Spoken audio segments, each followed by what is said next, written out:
जल्लाद जो दिन रात एक ही काम करते, दूसरों को समाप्त करने का। लेकिन जब इन्होंने प्रहलाद जी को देखा तो प्रहलाद जी को देखते ही मन में ख्याल आया, ये सुंदर बालक, सुकुमार बालक, भगवान को चाहने वाला बालक वध योग्य नहीं। उन्होंने समझाने की कोशिश करी कि अपने पिता को जगदीश मान लो, क्यों मृत्यु को निकट बुला रहे हो। कहते हैं प्रहलाद जी, आपका कार्य है वो आप करिए, और मेरा कार्य है वो मैं करूंगा, और मेरे कन्हैया का कार्य है वो मेरा। गिरने से पहले जब गिराने लगे तो प्रहलाद को न मां की याद आई, क्योंकि कष्ट के समय पर इंसान को सबसे पहले किसकी याद आती है? मां की, फिर पिता की, और फिर भगवान की। लेकिन प्रहलाद को सबसे पहले ही ख्याल आया मेरे गोविंद का। और जैसे ही गिराने लगे प्रहलाद कहते, मेरे गोविंद, मेरे प्रभु, जब ते प्रभु को मैंने नाम सुन्यो, तब ते मन में कछु ऐसी जसी है। तेरो कहाँ एक जाऊं कहाँ, मैंने तेरे ही नाम की फेंट कसी है। तेरो सहारो एक मलूक, नहीं प्रभु सो कोई दूजो जसी है। एहो मुरारी पुकारे कहूँ या मैं, मेरी हंसी ना है तेरी हंसी है, मेरी हंसी ना है तेरी हंसी। हे प्रभु, अगर मुझे कुछ हो गया तो इसमें मेरी हंसी नहीं है, आपकी हंसी है। और क्या सोच रहे हो, मुझे अपने मरने का डर है? ना मेरे प्रभु ना, मैं अपने मरने से नहीं डर रहा। मरना तो सबको पड़ेगा, कोई 2 दिन पहले मरता है, कोई 2 दिन बाद में मरता है। मैं अपने मरने से नहीं डर रहा, मैं डर रहा हूं तो इस बात से कि अगर मैं मर गया या मुझे कुछ भी हो गया तो मेरे जाने के बाद लोग आपकी बदनामी करेंगे, लोग आपकी हंसी करेंगे, लोग आपकी जो है इज्जत नहीं करेंगे। तो या मैं मेरी हंसी ना आए, तेरी हंसी है। अपने लिए नहीं, मैं तेरे लिए दुखी हूं। और जिनके मन में गोविंद के प्रति इतना प्यार हो जाए मेरे प्यारे, गोविंद कभी पीछे नहीं रहता।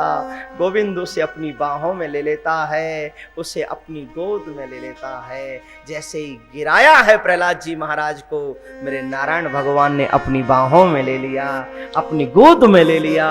बोलो नारायण भगवान की जय, बोलो प्रहलाद जी महाराज की जय। जय जय श्री राम, जय जय श्री राम, जय जय श्री राम।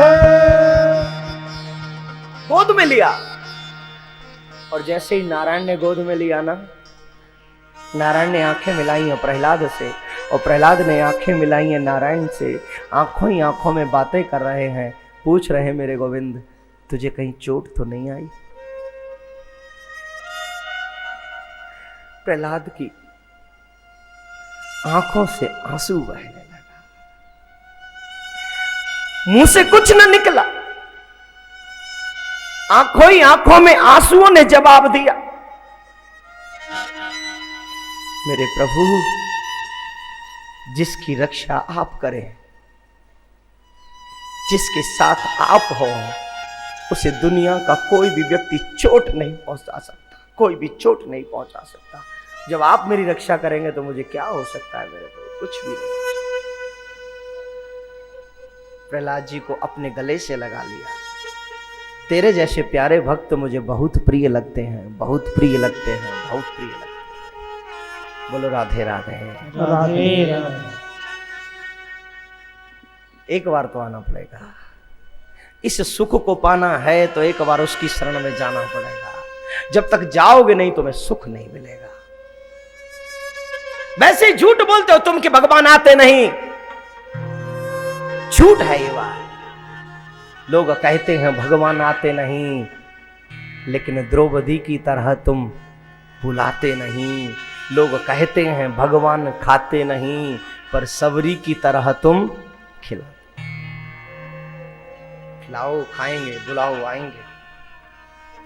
अब एक दिन प्रहलाद जी को मारने के लिए हिरण्यकश्यप की बहन होलिका, जो शीतल पट ओढ़कर अग्नि में बैठ जाए तो जले नहीं, उस पट को ओढ़कर अग्नि में प्रवेश करने लगी। प्रहलाद जी महाराज गोद में हैं, अग्नि जल रही है। अग्नि को हंसते हुए प्रहलाद जी महाराज देख रहे हैं। जानते हूं मेरा जगदीश मेरे साथ है, फिर चिंता किस बात की। उसी समय एक घटना घटी। पवन, वायु 49 तरीके की होती हैं, 49 तरह की, और 49 पवन जो है तीव्र गति से चली है। शीतल पट उड़ गया, उड़ के प्रहलाद जी के ऊपर आ गया और प्रहलाद जी सुरक्षित हो गए और होलिका जलकर गोविंदाय नमः। होलिका जल गई, प्रहलाद जी सुरक्षित। और तभी से हमारे ब्रज में होली का त्योहार मनाया जाने लगा है। और ब्रज की होली तो आप सभी जानते हैं कैसी है। किस किस ने देखी ब्रज की होली? हाथ उठाए। अरे बड़े कम लोगों ने देखी है। अच्छा, 29 तारीख को दिखाएंगे यहां, आप सब देखना।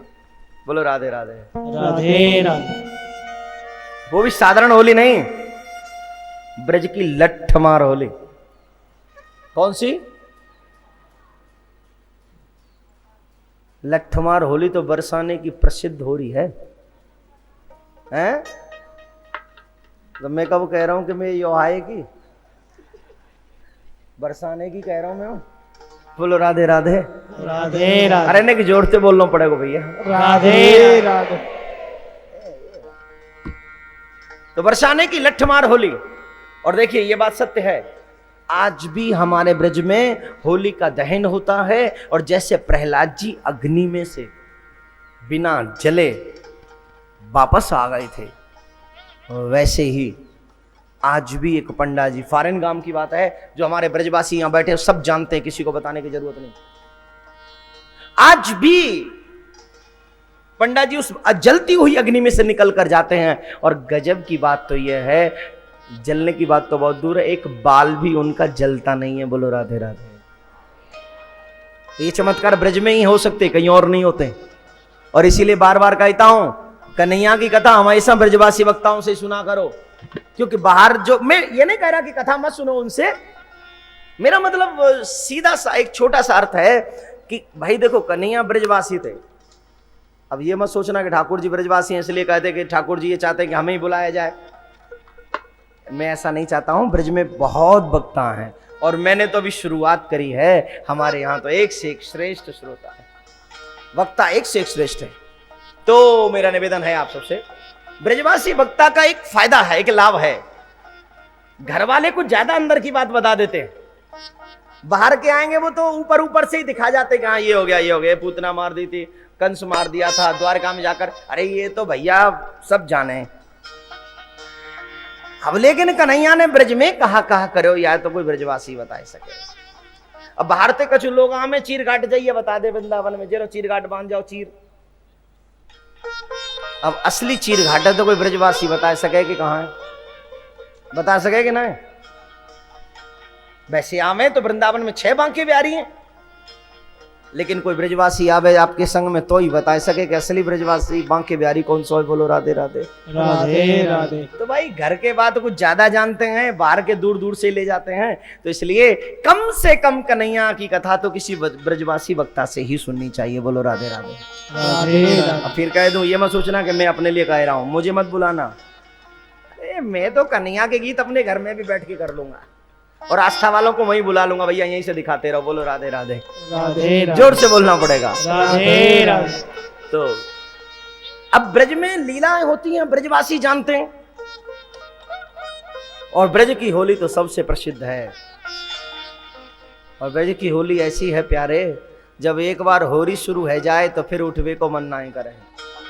रात के 2-2 ढाई-ढाई 3-3 बज जाए या यूं कि 4 बज जाए जब आवे चलो भैया यार